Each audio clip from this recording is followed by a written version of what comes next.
We want to clean in the paint. We're going to call hand checking and body checking, and sportsmanship is an absolute must. Okay. He lets it fly. Oh, I can't believe it. Welcome back to Two Shots in the Ball podcast. I'm your host, Mike McAndrews. My brother Jim is out this afternoon, reffing summer league, so sharpening his tools, hopefully getting a lot better than he has been with the whistle. But we're real excited about our guest today. Our guest today on Two Shots in the Ball led his high school basketball team to an MHSAA Final Four appearance while earning all-state honors as a junior and a senior in high school. He accepted a scholarship offer to play Division II basketball at Northwood University. After his freshman season, he decided to transfer to Central Michigan and pursue football. He walked onto the football team at Central Michigan, eventually earned a scholarship to play tight end. He finished his Central Michigan career with 83 catches, 1,159 yards, and 11 touchdowns. He was selected in the 5th round of the 2018 NFL Draft by the Minnesota Vikings. He spent 4 seasons with the Vikings before signing a 3-year contract with the New York Jets, where he spent 3 seasons. This past offseason, he signed with the Los Angeles Chargers, where he is preparing for his first season with the team. I'm pleased to welcome to Two Shots in the Ball podcast, NFL tight end and Macomb Township local Tyler Conklin. Tyler, thanks for taking the time to join us. No, thanks for having me. I'm excited about it.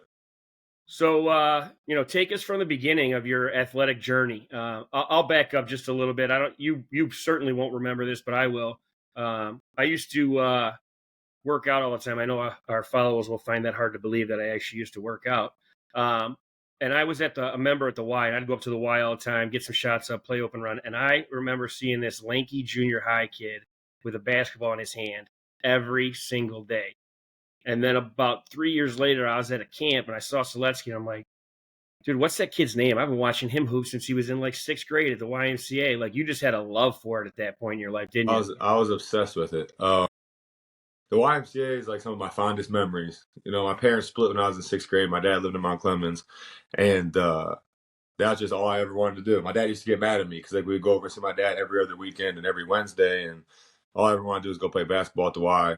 I just went up there not that long ago, so I was like, man, I wonder what this place looks like. My dad would be downstairs working out. When we were real young, we'd be in the little side room they had before it was a weight room. There was a TV and stuff in there, and then as I got older and fell in love with basketball, I mean, I just every second I could spend in that gym. Yeah, you were a gym rat up there, man. Every time I walked in, you were bouncing that basketball through the hallway, heading up those stairs to the gym, man.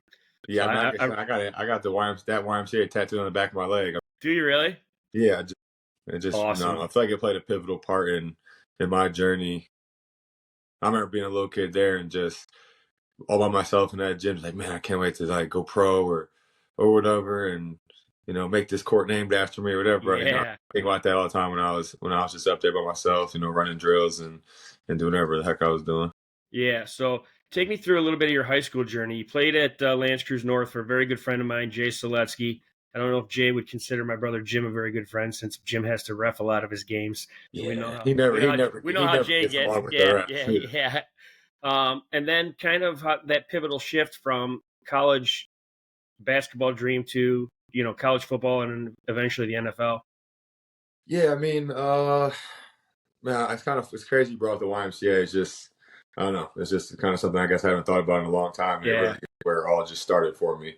I just always had a love for basketball. I grew up playing football, basketball, and baseball. I started playing baseball when I was probably in 6th grade. It's just at that time, especially as a kid, it feels slow when you're playing baseball at that age. Loved basketball. I enjoyed football. My dad played college football at Grand Valley, and I enjoyed football, but I didn't love it. There was one year I was probably I started playing tackle football when I was about 3rd grade, and I think my 4th grade year or something, I didn't want to play. I wanted to quit mid-season, and you know how dads are, you start something, you're not quitting, blah blah blah. So I ended up playing, and kind of getting into middle school and kind of start figuring yourself out and figuring out sports, and they start making, they make you popular and make the girls like you, and that's all I ever did. We'd have school dances and the gym would be open. You could we had an open run in the gym during school dances. All I'd do is play basketball in middle school dances instead of being on the dance floor.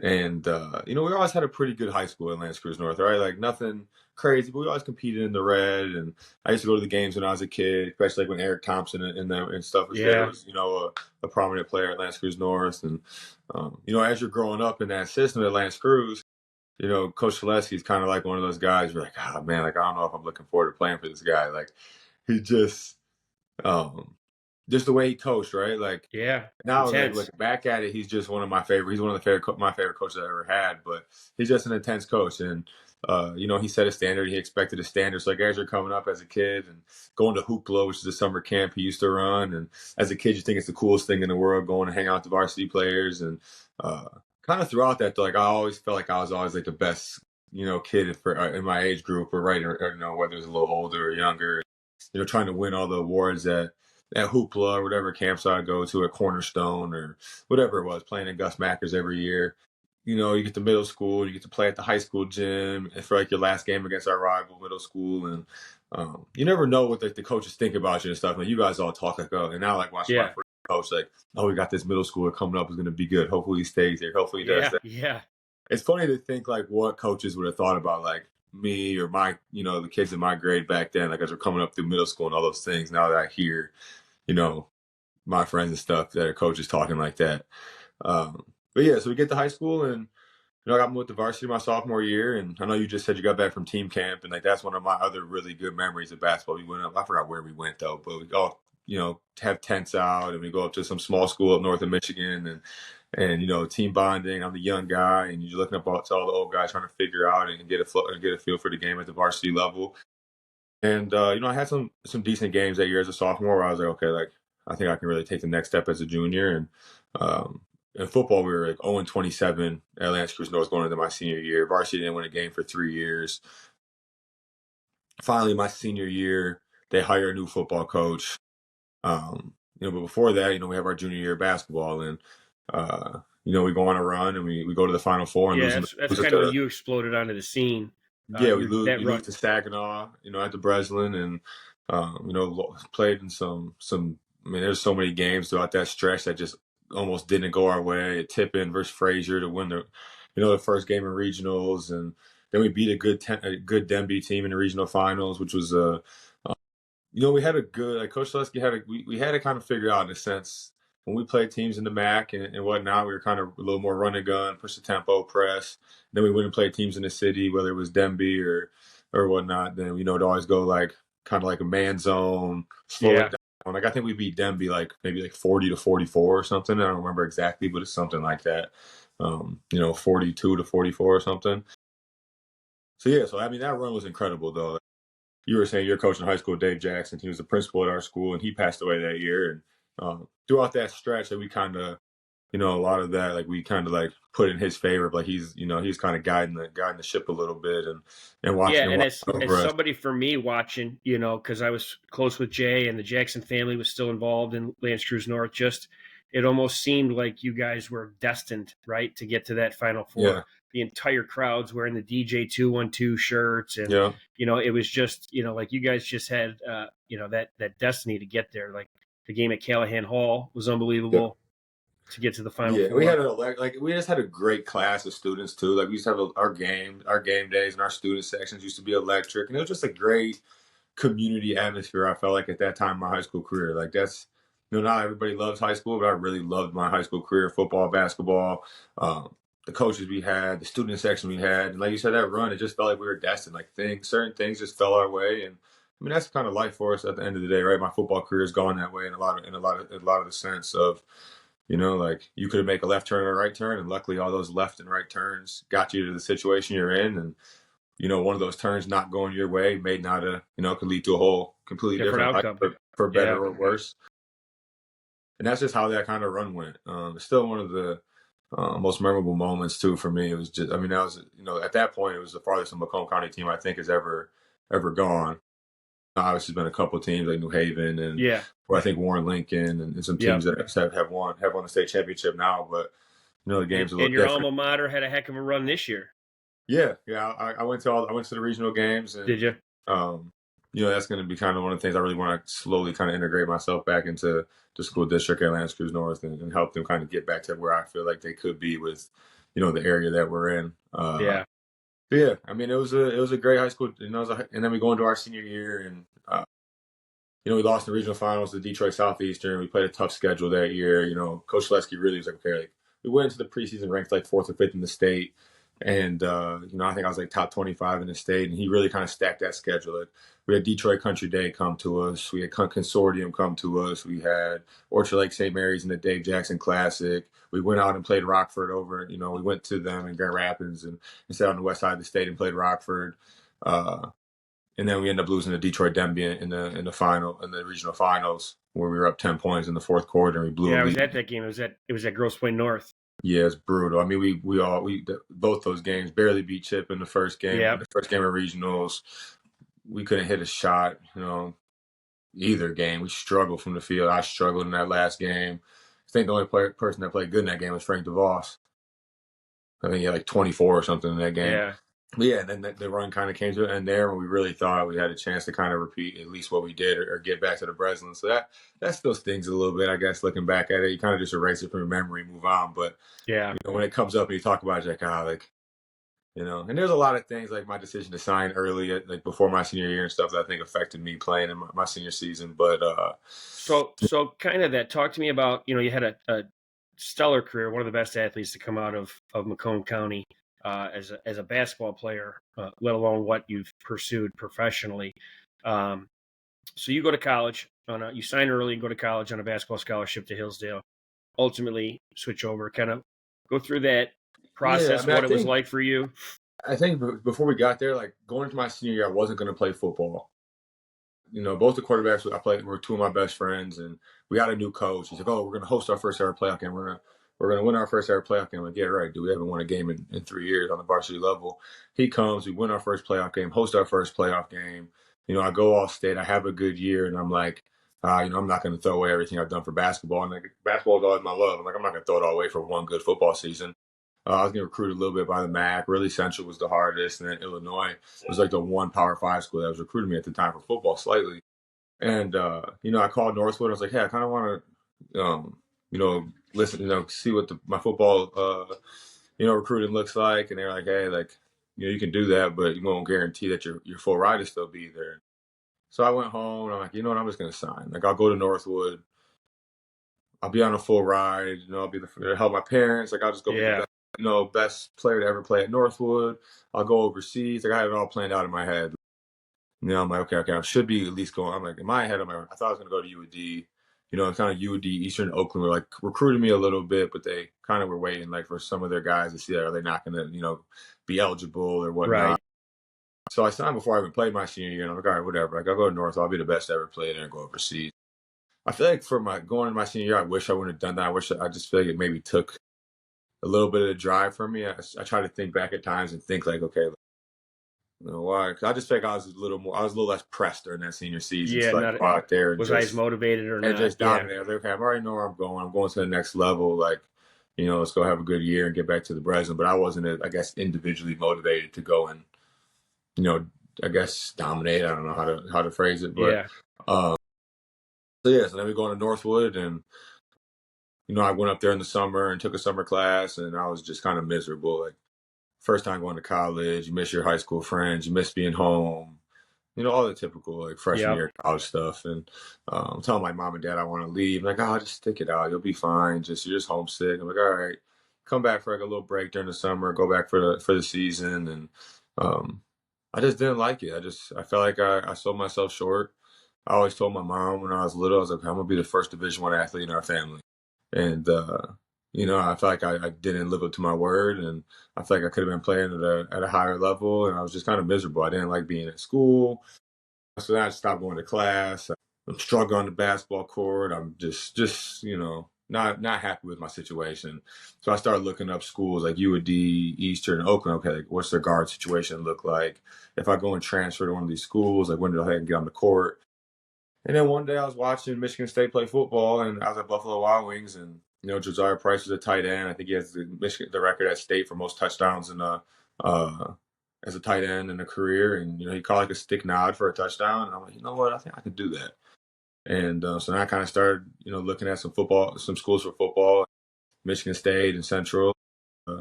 then that came down to the whole journey of sorting through that and making that decision.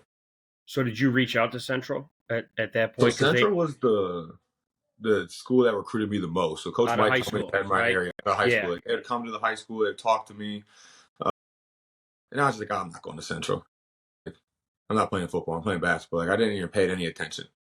And I went up there for a junior day, actually my junior year. And I remember coming back from that junior day, and I'm like, oh, there's no way I'm playing football.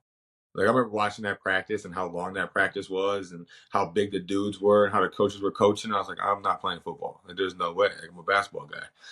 And, that was Coach Blackwell was at Michigan State still, where he runs Somebody now. And I reached out to him. I went up there. My brother went on a visit up there, and I talked to him about walking on. And they were going to let me walk on, but I didn't have a college math class to get in because I took like Algebra 2 year 1 and year 2 in my junior senior year of high school. I didn't want to take pre-calc or stat. And when I got to Northwood, you have to take like an intro college class. You have to pass like it in sections, and I left before I passed it. I wouldn't have passed it anyway. I was just miserable. Like nothing. Yeah. I wasn't going to anything at that point. I was just struggling mentally. And so thought I was going to state, and then I couldn't get in because of the math class thing. So my high school girlfriend went there at the time. I'm like I really wanted to go there. I'm like, it would be Division I, Michigan State. Like not many people from our area go that big. And then I couldn't. I'm like, crap. Like now what? So I asked, but I already asked my release. I'm at home for winter break. And I'm just like, I think back now when I was talking to somebody about it, I'm like, I was just at home for 1 month of winter break, like just left Northwood, left a full ride scholarship, had no idea where I was going to go. Michigan State thing fell through. Now I'm talking, I went to Wayne State on a visit and I called Coach Cummings at Central Michigan. And I'm like, all right, like I need one of these two to pan out. Yeah. I'm like Wayne State. I'm like, it doesn't check the box at D1. But like I'm closer to home, and maybe it'll help with me, like not liking college and being homesick. I'm in group chats with people I know that play there. Like I'm trying to like see if I like it. And Coach Cummings, I talked to him, and he's like, I'm gonna talk to the staff, and we'll see if, we'll see what can happen, what we can do, and like I'll get back to you. And then one day, I was at a friend's house, and he called me, and he's like, you can walk. He's like, we're gonna let you walk on, but that's just for the spring, and then we'll see if, what we think, and it doesn't guarantee you a spot for the 105-man roster in the fall, but you can come for spring ball, and if we like you, then like you'll have a chance to be on the 105 in the fall. And I'm like, I was geeked. I mean, I was running around my buddy's house. Yeah. Like, I'm going D1. Like, in reality, all they said was I could come basically try out for 5 weeks. And I'm like, I just felt like I finally accomplished it. I'm like, okay, like I'm doing it. And then I went up there for like orientation in January. It's a crappy day. They bring me down there, and I see like the Central custom gloves, and I get cleats, and I'm getting all this gear that you don't get. Gear, yeah. And I'm like posted on my Instagram, and like, oh, this is sick. I'm getting free gloves or custom Central. I got free cleats, clothes, shirts. Like I'm on loop with stuff on it. So I thought that was like the coolest thing in the world at the time. Like you couldn't, tell me I didn't make it already. Right. And then I was about to go back up for my first day of school in football. Coach Cummings left. He took a job at UConn as the O-line coach. And then I knew nobody. Like, I didn't talk to any other coach. So now I'm like, what the hell? Like, yeah. I don't know anybody. And I'm just like sitting outside a team meeting room with 100 guys. And nobody knows me. And I don't know anybody. I'm just like awkwardly sitting there. I don't know a coach. And I'm like, wow, what the hell did I get myself into now? And then the next chapter of it started. Yeah. You just put your head down and went to work. Yeah. How do you think, growing up along those lines, like that's a lot of roadblocks, right? That you've had to deal with in terms of your athletic journey. At times we see a lot of athletes, you talked about it when you were at Hillsdale, how mentally you can get Northwood, how you can get so caught up in your own. I wasn't smart enough to go to Hillsdale. Yeah. How you can get so caught up in your own emotions, right? And how you got to talk yourself out of that. So to be at Central alone without the coach that recruited you, how did you have the mental toughness to be like, I'm here, I'm going to prove it. Like, I'm just going to go for it. Yeah. I mean, I still go through it. Like every stage and every year, it's always a different roadblock, whether it's my first couple years in the league, whether it's this year, whether it's, when I first got to New York, like there's always just been something.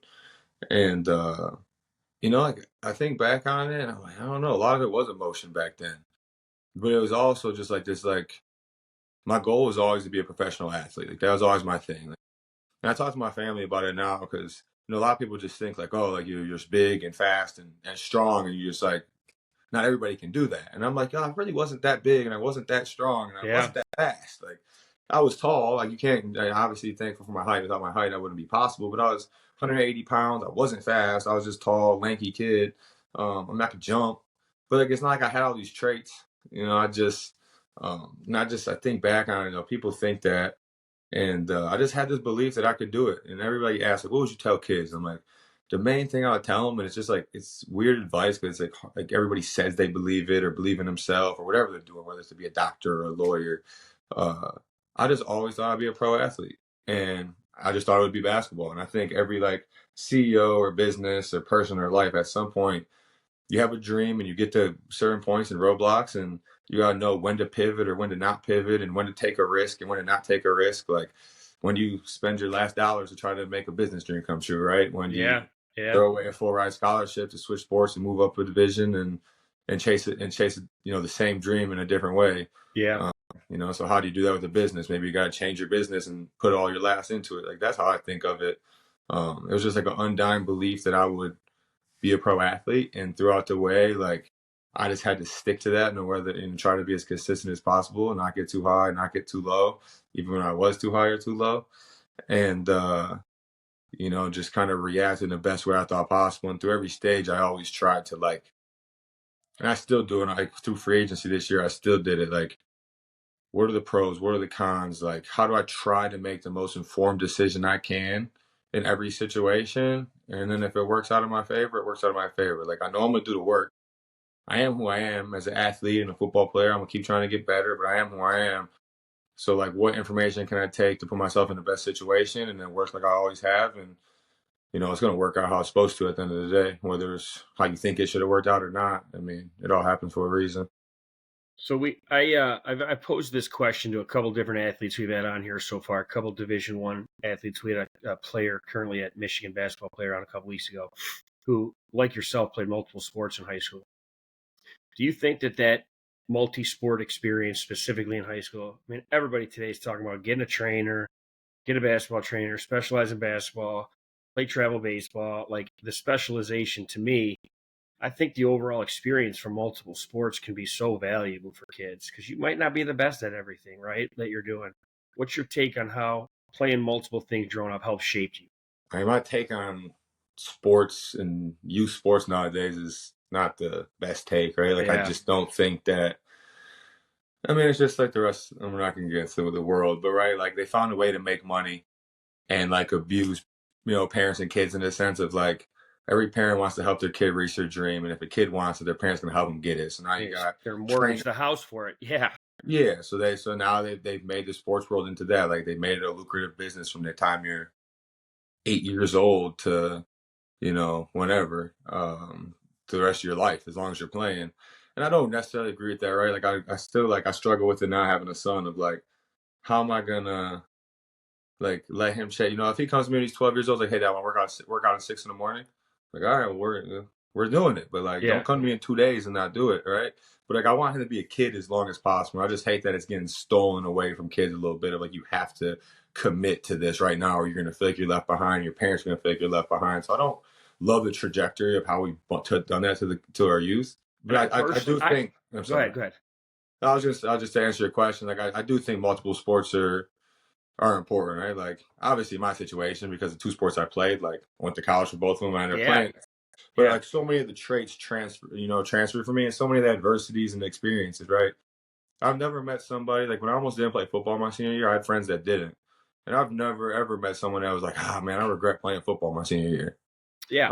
I know a lot of people that say I regret not playing football. I know people that regret, like basketball is different because you have to make the team. So it's not always in your control. Football is not the same, right? So like, but every sport gives you a unique trait, right? Baseball is more rotational. Basketball is always, it's just for me, I think the thing that transferred me is it's the fluidity of basketball, right? Like the reaction, you got to do everything, straight line, shuffle, jump. For me, like when, contested catches and stuff like that, just having to react to the ball and go up and get it at the highest point. Like, so many that's a rebound. That's a rebound, right? Like I got to go get that thing. Yeah. how do I put my body between this person and go get at the very highest point, like, and then be strong at the top so I don't get taken away from me. Like, Yeah. it's literally basketball, releases at the line of scrimmage for me. It's the crossover. So much of it transfers. It does. And for me, it's the way I watch how youth sports have gone, be entering my 28th year as a head coach. And I can't tell you the last time I drove by a park and saw kids hooping or throwing a football around or doing anything like. Now, I drove past the park yesterday, and it was one I grew up, going to. Or when we were in high school, we'd go up there someday. Yeah. There's nobody there. Like, no one's. And I think that teaches kids how to play the game, freedom of movement, right? Like conflict resolution. You learned how to argue on the court, man. You learn how to talk crap. You learn how to argue. You learn how exactly. And kids just aren't doing that. And some of those things that they're doing with trainers, I'm just looking at it sometimes online going, that's never going to translate in a game, man. No.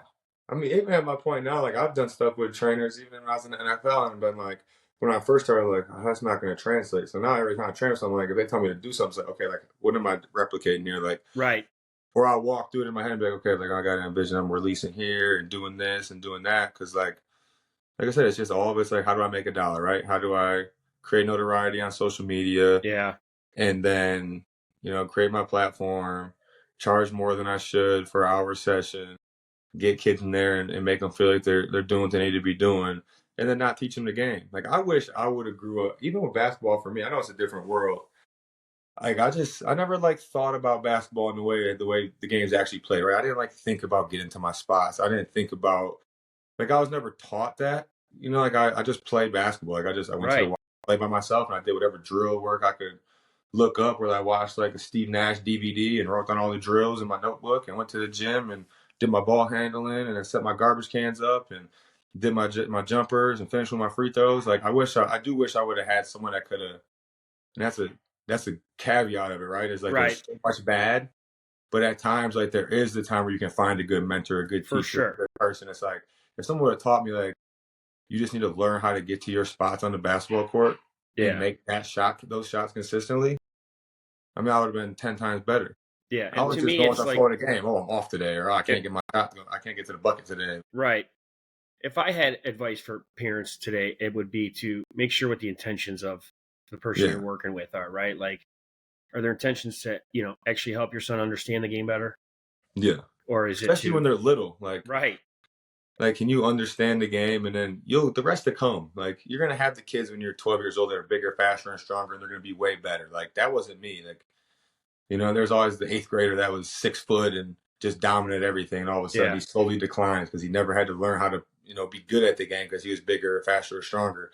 We were talking about this morning at workout. One of my buddies that played at Central with me, and another buddy that was in the league for a little bit that played at Ferris, all football.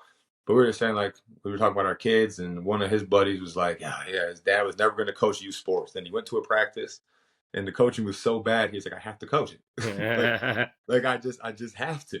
Yeah, they're not learning anything. Yeah, they're not learning anything. It's just at that young age, like, you don't need to be paying a trainer a bunch of money. You just need to get them around the right people that are willing to teach them to be, how to play the game the right way. And AAU's also, you get into a whole district on how we could be on here for 2 hours now. Yeah. Everyone that between youth sports and AAU, and it's the same thing in baseball. These travel baseball teams 24/7 all. Yeah, that's why my brother stopped, because it was just, especially in Michigan, you got a game every day in the spring, and they're half of them getting canceled, so now you give them more during the in the spring during the week. Then you got to go to fall bat, wood bat league in the fall, and then you got to, and if you want to be any good at baseball, then you got to go to the cages and go all get winter indoor and do stuff on your own in the winter. Like, it's just nonstop for everybody. And I loved AAU basketball. Don't get me wrong. Like, it was some of my, like, I really enjoyed it. Like, being in the hotel with the boys, playing against some of the best competition. But it was just, I graduated in 2013, and it's changed a lot since then. Oh yeah. I feel like it's just, I know it's crazy how fast time's going, but it just changed so much. So I'm going to switch gears a little bit. You and your wife welcomed your first child this past December. So congratulations on your first Father's Day this past weekend.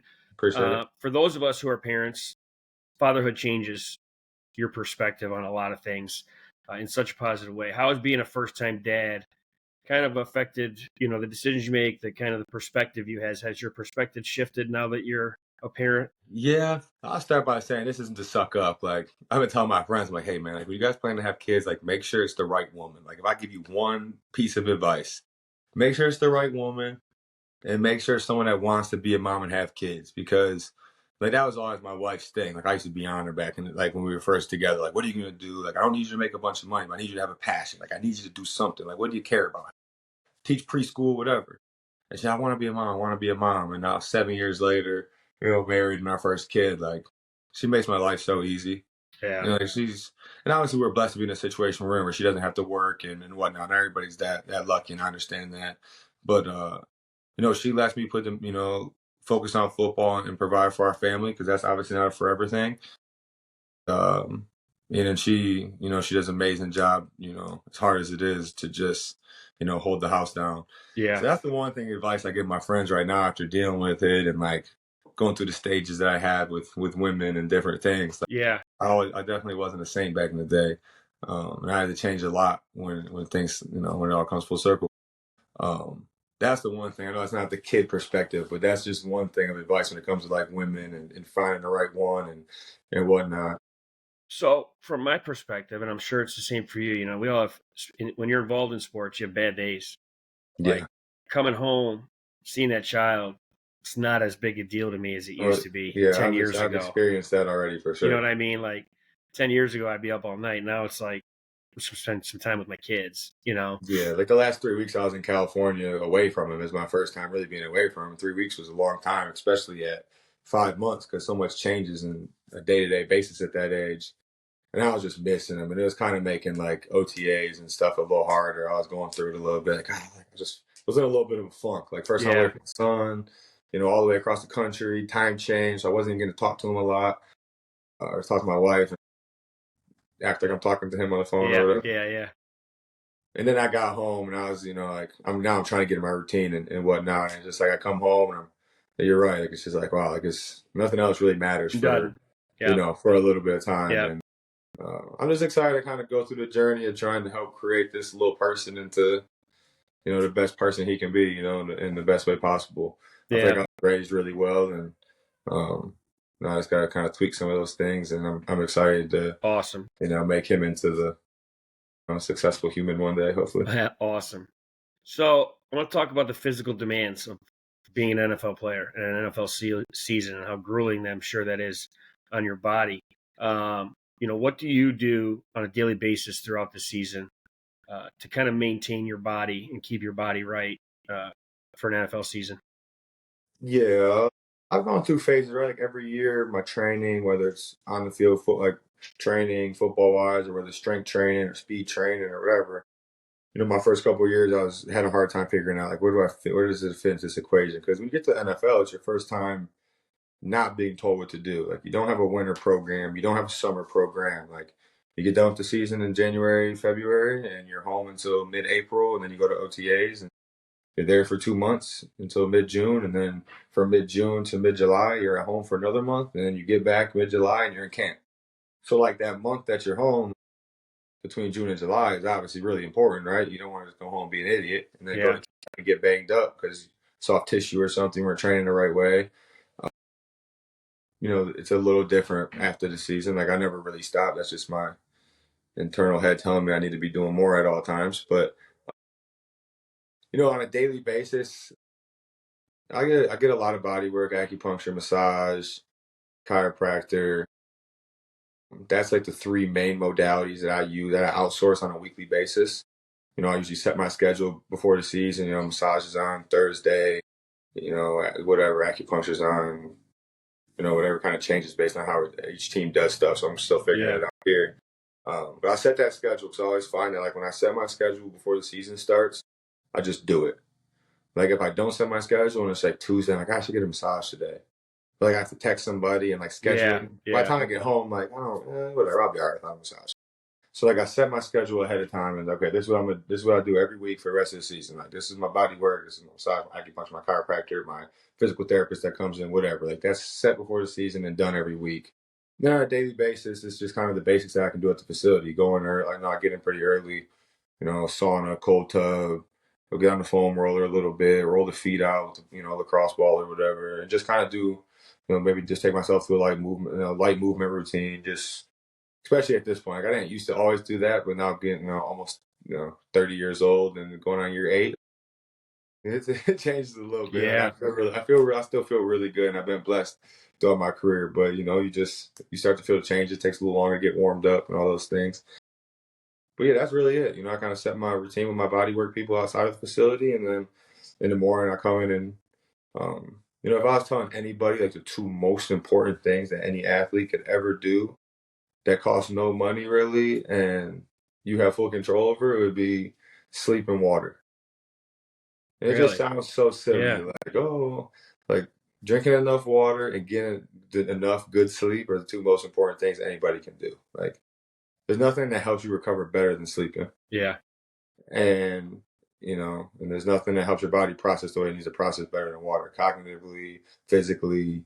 If you're dehydrated, everything's going to be you're going to be at more risk for injury. You're going to mentally be, a little less sharp. It just is what it is. There's a science behind it. I didn't make it up. So, and it don't cost money and you can do it, right? Yeah. You can get into so many things nowadays, right? Put this type of salt and do this and do that. Yeah, there's all and kinds of supplements stuff. and that. Yeah. And you can also, I sort through all of them. I do a bunch of crap and it's just stuff, trial and error. Like, let me try these supplements.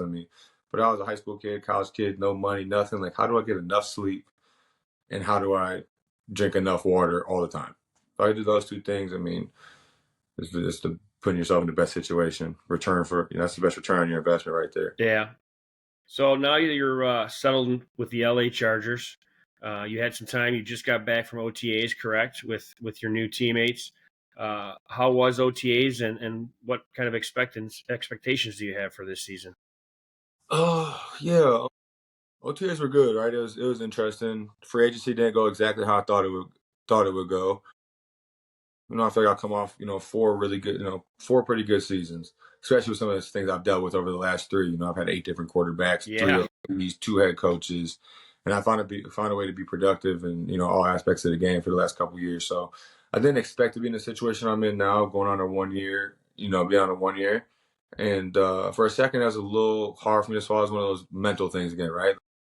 You get the thing, and then as it kind of planned out, I went on my visit to the Chargers, and I met everybody, and I met the coaches, and I'm like, okay, this all worked out how it's supposed to. Like, it's not how I thought it was supposed to work out, but this is how it's supposed to be. Like, I'm in a really good situation. I didn't want to be in California, taxes and cost of living, and going all the way from the East Coast to West Coast. Like, I didn't want to deal with the logistics of that. But we're excited about it. My wife's really excited about it. Like, we've never been anywhere warm. New Jersey, Minnesota, Michigan. First time playing somewhere warm. We live by the beach. She's gonna love it. So it's gonna be a good, I think, just life experience for us as a family. Something I never thought I'd live in, like a beach town like this. Yeah. So that's gonna be a cool experience. So off the field, we're excited, and then on the field, obviously I went to the playoffs last year. One of the best quarterbacks in the NFL with Justin Herbert. The coaching staff and whatnot is obviously known for liking tight ends and using multiple tight ends. So it's a good situation to be a tight end in that offense. And for me, it's like I'm doing my best, especially this year. It's really putting it in my mind, like how do I just be present, right? Like, how do I just start trying to enjoy the moment, enjoy the process, and not always this is what I'm going to do, or this is how it's got to go, or let me just put the work in and be as present as possible and kind of let the chips fall. So I have a football question for you. You don't have to answer if you don't want to give away the secret. Who's the toughest dude you've had to block in the NFL? It's tough. There's one game when I was in Minnesota, we were playing the Cowboys, and that's when Randy Gregory was there. And for some reason, people ask me, I always say Randy Gregory just because that game, whatever it was, whether it was a really good game for him or whatever, you know. He's a hell of a player, but and that was just he was tough that game. Like, just everything, run game. He was just he was long, fast, physical. Yeah. And even on field goal, I remember it was like one field goal. He just came off the edge and tried to blow me up. I'm like, dude, really? Like, it's field goal. So that was one of that game. It was like Sunday Night Football in Minnesota. I had a good game that game too, but just especially blocking wise, he was a handful. Yeah. Do your friends draft you in an NFL fantasy draft, Tyler? And then give you crap at all? Like, I need more points out of you, man. Tell your coach to throw you the It ball. it depends on the friend in the moment. Like, I need the two things, like with sports betting and fantasy nowadays. Like, I'm like, keep me out of it, guys. Like, you Yeah, guys yeah, do what you yeah, want, certainly. but like, if I don't get a catch, and you need two catches, like I don't give a damn. Yeah, and right. if and if you need, because I want the ball too. So like, I'm not Yeah, trying to hear about how I didn't get the ball enough because I'm already mad I didn't get the ball enough. So, yeah, yeah, um, but yeah, they do. A lot of them do. Some of them do it. Like I got people that like I'm probably not as close to that just like draft me because they think it's cool. Like probably way earlier than I should be drafted. And then I got friends that are logical. They're like, hey, man, you're hanging around at the end of the draft. I drafted you. And I'm like, I appreciate it, bro. It's kind of a backhanded compliment, but I'll take it. yeah. All right, so I'm gonna talk a little about something that's important to you and your wife. Coming up this weekend, you and your wife started the Tyler Conklin Foundation, which will be hosting a camp and community event on June 21st at Lancers North High School, your alma mater. You are really, really big into giving back to your community that you grew up in. So tell our viewers and myself a little bit about the foundation, how it started, and about this year's event and how we can get people there and get them involved. Yeah, so the foundation is something I always wanted to do. Like get in the league when I first got in the league in Minnesota, like we had an older team, a lot of older guys, and like a lot of people had foundations or did community things, and there's always something I wanted to do. I didn't really have the resources or the funds at that time to do it, or at least I didn't feel like I did. Like I just needed to focus on football and make a career first before I could worry about giving back. And I feel like I got to the point this year, just like the people around me, my team, like outside of football, and kind of, being back home in the off season and whatnot, where we felt let's get the foundation off the ground and start being, integrating ourselves into the community, uh, right now and for post career, and raising some money to become charitable to some things that are close to us. So for the foundation, our main goal really is just to find a way to host, a handful of events as we grow throughout the year that are close to us and that we enjoy doing and that we think people will enjoy doing. I don't want people to be like, oh man, I got to go to this event and donate $100 or whatever. Like I want it to be events that people actually enjoy coming to. And this event is kind of one of those events that I want to be an annual thing. Like June 21st every year, like this event, this, youth camp / community day happens.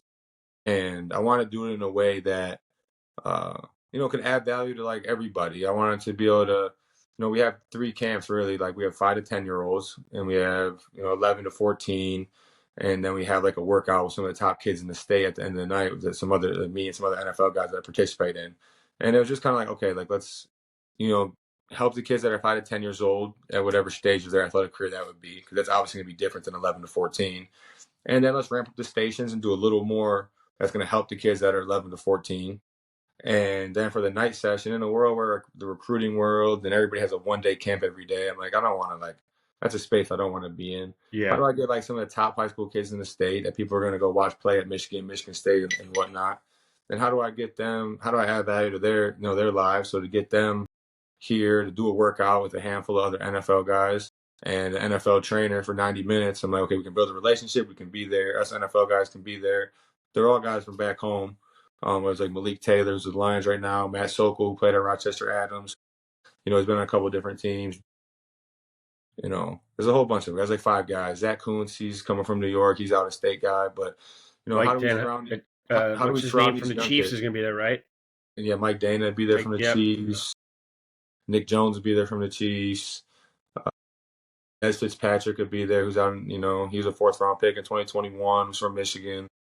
So how do we get these guys out there on these top high school guys and kind of get a good workout in, help them with anything they need, and then just be there in their corner kind of as they go through their college career and their opportunity to get to the NFL at some point. So that's kind of the football aspect of it. And then outside of that, we just wanted to make it a kind of a community event to get everybody out. So we have like a vendor village with all types of different people, whether it's, a bunch of different small, people that have their own side businesses or mom and pop shops. And, we got raising reptiles, who a family friend does. He's bringing snakes and a tortoise and different animals for kids to take pictures with. Dog A to be there, who we partnered with at my foundation kickoff event, with also a shelter. There'll be dogs there that you can adopt, or you can just pet, whatever you want. We have bouncy houses, food trucks. And then we have like a 7s basketball. That was going to be my next question. Are you getting in on that 7s, man? I don't know if I'm going to be able to, right? I feel like not everybody knows what 7s is. So I'm like, it's just basically a 3-point shootout. But yeah, obviously it's just $20 to get in. And then $1,000 cash prize for whoever wins. It's just like a way of, basketball and football for me were my two things. Like they're both going to be as a community event, have some competition out there, and just kind of a little bit of something for everybody. We're really encouraging people. I think it's going to take time year by year, right, to encourage people and like get people to understand, okay, like, it's just an event I want everybody to be at, no matter where you're from, where you're at. Stop by for 2 minutes, stay all day, stop by and get some food and leave, whatever it may be. Come by, watch the kids, watch us train at night, the NFL guys and top college guys. I mean, we got some, CJ Sadler, who's like the top player in the state, Lincoln Keys, who's going to Georgia, Elijah Goins, Island Griggs, who just got a Michigan offer. So we got some of the top high school guys coming out, to come work out with us. Some of those guys you'll see playing college, you can watch them work out. You can bring your kid. Maybe one kid doesn't want to be in it. The other kid can go on a bouncy house or, go mess around on the court when the contest isn't going on. But we think there's something there for everybody. And we just want to make it an event that, the community can kind of come out for and just, make it a part of our community moving forward annually.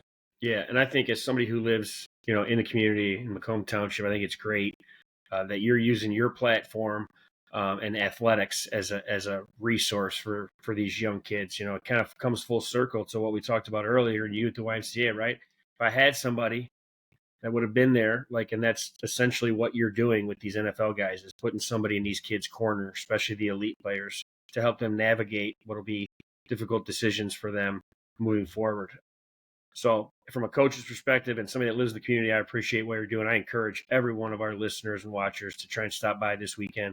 Like Tyler said, even if it's for something to eat or to see one of the vendors or to see some of the top talent in the state. I know I'll stop by with my kids, probably throw them in the bounce house a little bit, get some food.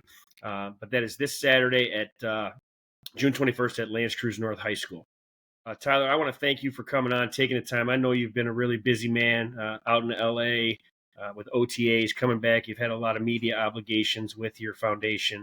But I really appreciate the time you took to come on our podcast and reconnect with, I got to reconnect with that lanky, skinny 13-year-old kid I used to see pounding that rock at the YMCA all the time. So I wish you the best of luck with your career, with your foundation, with your event, and most of all this season with the Chargers. So thanks again, Tyler. I truly appreciate you, man. Yeah, thanks for having me. I really enjoyed it, and I appreciate you taking me back to that, because that really is like kind of, I obviously got tatted on me for a reason. That was like a big point in my life. So I'm happy you had me. It was a good time. All right. Appreciate it, man. I'll see you Saturday. All right. Appreciate it. All right. Take care. Bye-bye. Right. Well, that was another great episode, and we are really grateful to Tyler Conklin for joining us on Two Shots in the Ball podcast. A lot of great lessons in that episode of all of his decision-making that went in from basketball to football, kind of the setbacks he had with some of those decisions that have led him to where he is today as a successful starting tight end in the NFL, and also highlighting the tremendous work he's doing in the community. So once again, my name is Mike McAndrews. I am your host of Two Shots in the Ball podcast. My brother Jim, hopefully we'll be back next week, and we can bring you more fresh content next week with another guest. Until then, have a great week, everybody. Thanks for joining us.